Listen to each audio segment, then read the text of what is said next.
Mati dia belajar itu. Tapi saya selama hidup saya ketemu orang Indonesia di Jerman, 4 spesialisnya. Umurnya belum sampai 40, saya pikir orang ini hebat sekali. Nah, Roh Kudus itu guru yang hebat. Dia mengajar kita tentang berapa hal? Hebat sekali kita tentang berapa? Segala sesuatu. Maka itu kemarin waktu doakan 3 kandungan itu, saya berkata, kalian sudah jenius sejak dalam kandungan. Jadi kalau kita penuh Roh Kudus, kita tuh nggak pernah kesulitan belajar apa saja, karena ada Roh Kudus itu. Apa saja. Oke, hal sederhana saja. Saya tanya gini, saudara percaya nggak Roh Kudus itu ngerti fisika? Coba jawab, ngerti? Percaya? Dia ngerti biologi? Hebat dia. Dia ngerti bumbu dapur? Loh, kenapa tertawa kok? Tertawa. Serius ini, dia ngerti bumbu dapur tidak? Ngerti segala sesuatu. Dia ngerti mode nggak? Ya sudah, semuanya pokoknya segala sesuatu. Maka itu andalkan dia.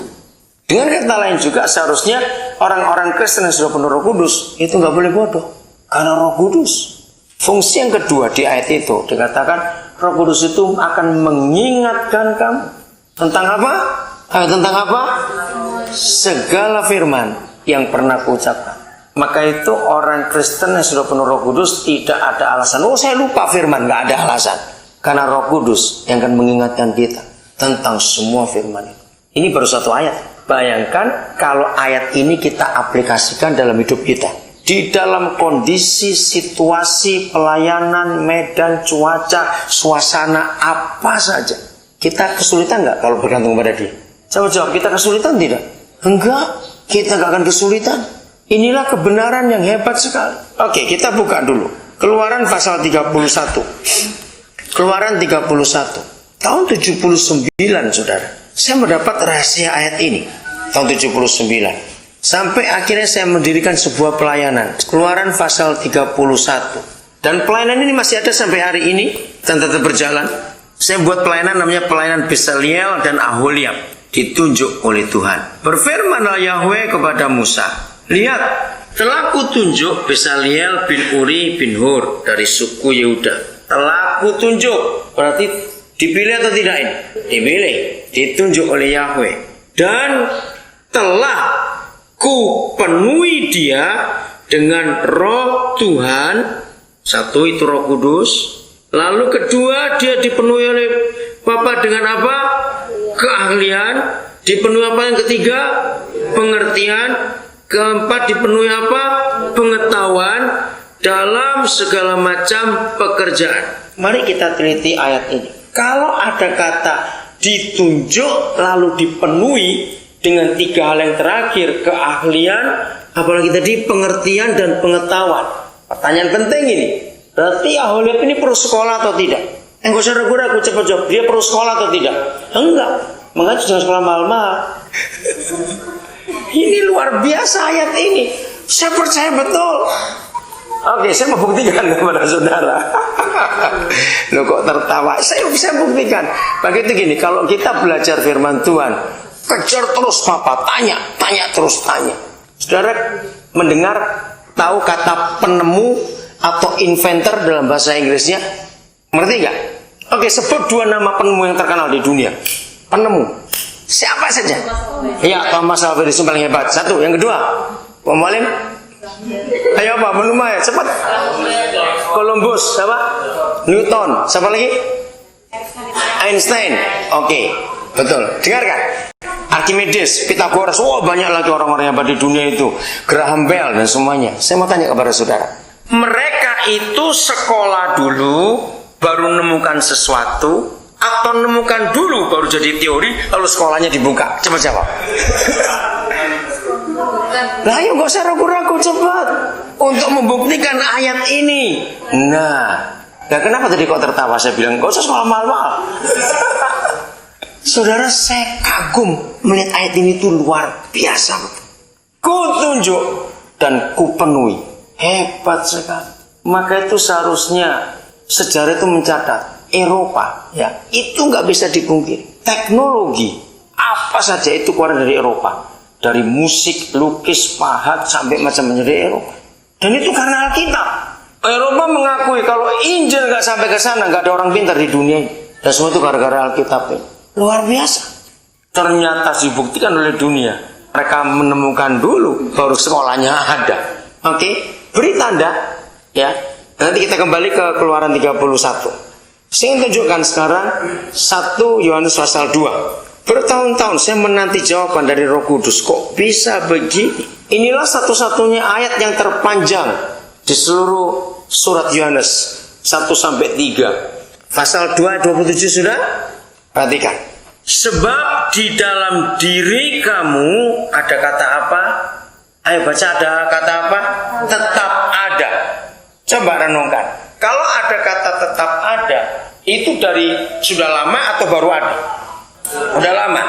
Dan arti kata tetap ada itu berlanjut terus atau berhenti-berhenti? Terus. Tidak pernah berhenti. Perhatikan. Di dalam diri kamu tetap ada apa? Pengurapan. Hari ini kita akan belajar tentang ayat ini. Suatu kali kita dengar cerita, wih, tadi di kebaktian itu dahsyat urapannya, kuat sekali. Pernah dengar orang cerita seperti itu? Oke. Terus saya tanya, menurut kamu, kok bisa kamu berkata urapannya kuat, urapannya dahsyat? Iya, karena kita semua merinding. Yalah. Kalau cuma merinding itu nggak perlu urapan. Jalan di kuburan malam-malam itu merinding juga. Ayo jawab ya atau tidak? Bukan itu merinding. Terus ada berkata gini, wih tadi itu hebat pujiannya, wah diurapi pemimpin pujiannya. Saya tanya, dari mana kamu tahu? Karena ada yang kejet-kejet, wih bisa diuji sama Tuhan. Kalau kejet-kejet orang lain juga bisa. Nah itu salah semua saudara. Urapan dibagikan. Seringkali ada spanduk kita lihat di banyak gereja di jalan-jalan. KKR pendeta ini ada bawahnya tulisan akhir ibadah ada doa pengurapan. Saudara salah semua. Nanti ada benih yang diurapi. Yuk kita datang semuanya jadi benih supaya didoakan, supaya diimpartasi urapannya. Saya tanya untuk maksud itu diimpartasi itu bagaimana? Ya supaya saya bisa doakan orang geblek seperti benih cuma kalau doakan. Wah, nah kalau cuma orang geblek saya bilang nggak usah urapan. Makanlah jengkol 3 hari jangan gosok gigi. Doakan orang pasti geblek orang itu.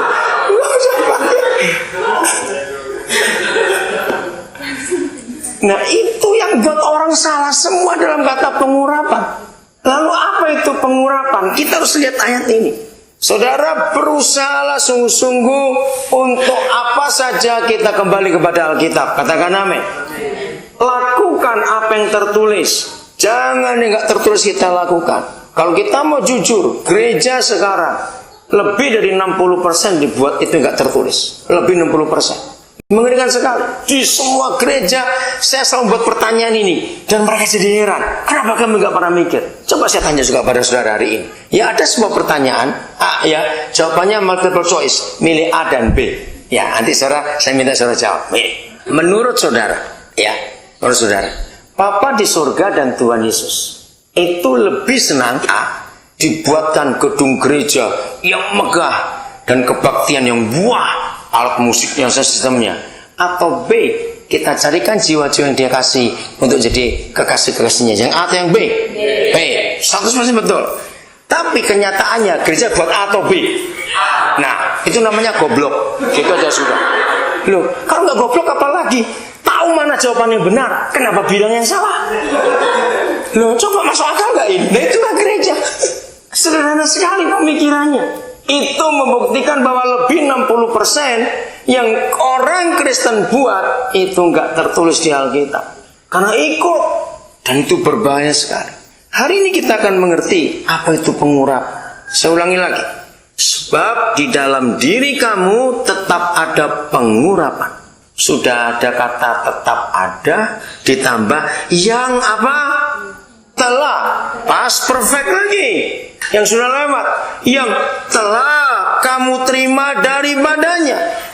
Jadi pengurapan itu nggak perlu ulang-ulang. Dikit-dikit pakai minyak, dikit-dikit pakai minyak. Bahkan ada gereja yang ngajar umatnya, kemana saja bawa botol kecil, itu minyak urapan. Berak pun suruh bawa. Dikit-dikit setan, minyak urapan. Oh itu jadi jimat akhirnya saudara. Nah bukan itu. Pengurapan itu nggak perlu ulang.